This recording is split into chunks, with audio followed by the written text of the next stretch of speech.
नमस्कार, आप देख रहे हैं जौनपुर टुडे। मैं हूँ शुभम अग्रहरी। साथियों, बड़ी खबर है कि पहलगाम घटना को लेकर एक महिला पर्यटक के द्वारा बड़ा ही सनसनीखेज खुलासा किया गया है। महिला पर्यटक के द्वारा बताया गया है कि इस घटना से पहले 20 अप्रैल को वह वैष्णव वैली यानी कि जहाँ पर इस घटना को अंजाम दिया गया था वहाँ पर घूमने के लिए गई थी और वहाँ पर इन्हें एक संदिग्ध खच्चर वाला मिला था। जिस हिसाब से महिला का दावा किया जा रहा है उस हिसाब से यूँ कहा जाए तो गलत नहीं होगा कि इस घटना को 20 तारीख को ही अंजाम देने का प्लान बनाया गया था, लेकिन उस दिन प्लान फेल हो गया था। महिला पर्यटक के द्वारा दावा किया गया है कि हम लोग 20 अप्रैल को पहलगाम वैष्णव वैली गए थे घूमने के लिए। हम लोगों का पूरा एक ग्रुप गया था घूमने के लिए। हम लोगों ने एक खच्चर राइड बुक किया था, यानी कि एक खच्चर वाले को बुक किया गया था जिस पर हम लोग बैठकर पहलगाम घूमने के लिए गए थे।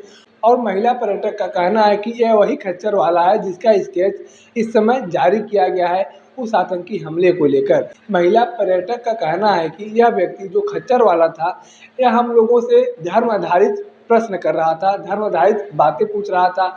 हम लोगों से कुरान के बारे में पूछ रहा था, कलमा के बारे में पूछ रहा था और यह भी पूछ रहा था कि आप लोग कितने लोग आए हुए हैं और इसमें कौन कौन धर्म के लोग हैं। यानी कि यूँ कहें तो गलत नहीं होगा कि उसका जानने का मकसद ये था कि ये जो लोग घूमने के लिए आए हैं पूरे ग्रुप के साथ, यह लोग हिंदू हैं या फिर मुस्लिम समाज के लोग हैं। महिला पर्यटक के द्वारा बस इतना ही नहीं बल्कि आगे का दावा और भी सनसनीखेज है। बताया जा रहा है कि महिला पर्यटक के द्वारा इस बात की भी जानकारी दी गई है कि वह व्यक्ति किसी फ़ोन पर कनेक्ट भी था। फ़ोन से वह बात कर रहा था और 35 बंदूकें किसी घास में छुपे होने की बात कह रहा था। महिला पर्यटक के द्वारा इस तरीके का दावा किया गया है। महिला पर्यटक का कहना है कि वह व्यक्ति हमसे अमरनाथ यात्रा के बारे में पूछ रहा था और तमाम धार्मिक स्थलों के बारे में, धर्म पहचान के बारे में भी पूछ रहा था। महिला पर्यटक के द्वारा बताया गया कि वह व्यक्ति जो खच्चर वाला था उसने अमरनाथ यात्रा के बारे में पूछते हुए हमसे कहा कि आप अमरनाथ यात्रा पर गई हैं, तो हमने कहा कि नहीं, हम अमरनाथ यात्रा पर नहीं गए हैं। तो उस खच्चर वाले के द्वारा कहा गया कि अगर आप अमरनाथ यात्रा पर जाना चाहें तो हम आपको पहुंचा सकते हैं बिना रजिस्ट्रेशन के। यह तमाम बातों को सुनकर महिला को कहीं न कहीं शक होने लगता है कि यह व्यक्ति कहीं न कहीं संदिग्ध है और इस महिला पर्यटक के द्वारा उस व्यक्ति पर और ज़्यादा ध्यान दिया जाने लगता है। महिला पर्यटक के द्वारा बताया गया जब यह व्यक्ति काफ़ी ज़्यादा हम लोगों से पूछताछ कर रहा था और उसके बाद उसके द्वारा पूछा गया कि आपके ग्रुप में कौन कौन लोग आए हैं, तो हमने कहा कि हमारे ग्रुप में मुस्लिम समाज के लोग हैं। तो हमने कहा कि हमारे ग्रुप में ज़्यादातर मुस्लिम समाज के लोग हैं। तो वह व्यक्ति शांत हो गया और फिर वह किसी व्यक्ति से फ़ोन पर बात करने लगा और वह बताने लगा कि प्लान ए फेल हो गया है, प्लान बी की तैयारियां की जाएंगी। उसके द्वारा बताया गया कि किसी घास में 35 बंदूकें छुपा कर रखी गई हैं और अब प्लान बी के तहत काम किया जाएगा। प्लान ए ब्रेक हो गया है। यानी कि यूँ कहा जाए तो शायद गलत नहीं होगा कि जिस तरीके से महिला पर्यटक के द्वारा दावा किया जा रहा है, यह कहीं न कहीं इस ओर इशारा करता है कि इस घटना को अंजाम देने का प्लान जो था वह 20 अप्रैल को ही था, लेकिन 20 अप्रैल को वह लोग इस घटना को अंजाम नहीं दे पाए जिन लोगों के द्वारा इस पूरे षड्यंत्र को रचा गया था। इसके लिए प्लान बी भी उन लोगों के द्वारा तैयार किया गया था, उन आतंकियों के द्वारा प्लान बी भी तैयार किया गया था और प्लान बी के तहत 22 अप्रैल को पहलगाम के वैष्णव वैली में इस घटना को अंजाम दिया गया।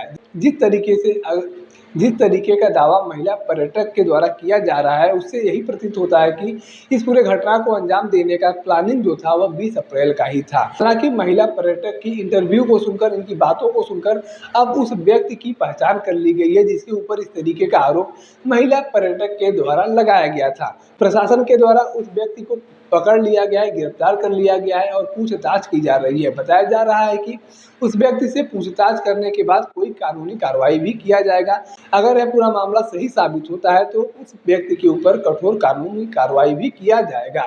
और कहीं न कहीं यह बात कहा जाए तो गलत नहीं होगा कि जब महिला पर्यटक के द्वारा उस व्यक्ति से बातचीत में यह बताया गया कि हमारे ग्रुप में ज़्यादातर मुस्लिम समाज के लोग हैं, तो हो सकता है यह बात सुनकर उन लोगों के द्वारा, तो हो सकता है इस बात को सुनकर उन आतंकियों के द्वारा या उन संदिग्धों के द्वारा इस घटना को ब्रेक लगा दिया गया हो, क्योंकि जैसा आप सभी लोगों ने देखा होगा पहलगाम घटना में बाकायदा नाम पूछकर पहचान कर हमला किया गया था। तो ऐसे में जब इस महिला पर्यटक के द्वारा अपना नाम हिंदू बताया गया तो वहीं ज़्यादातर ग्रुप के लोगों को मुसलमान बताया गया, तो हो सकता है कहीं न कहीं ये भी कि उन आतंकियों के द्वारा, उन संदिग्धों के द्वारा वो सोचा गया हो कि इस ग्रुप में तो सारे मुस्लिम समाज के लोग हैं, यहाँ पर हिंदू समाज के लोग हैं, अन्य समाज के लोग तो है ही नहीं, तो यहाँ पर घटना को अंजाम नहीं दिया जाएगा। प्लान बी के तहत दूसरी जगह पर घटना को अंजाम दिया जाएगा।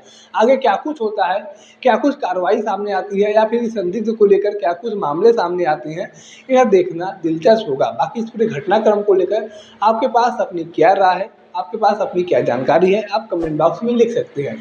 अगर आप वीडियो को फेसबुक पर देख रहे हैं तो पेज को फॉलो करें, यूट्यूब पर देख रहे हैं तो चैनल को सब्सक्राइब करना ना भूलें। साथ ही साथ आप हमारे पेज को, हमारे चैनल को इंस्टाग्राम और ट्विटर पर भी फॉलो कर सकते हैं। धन्यवाद।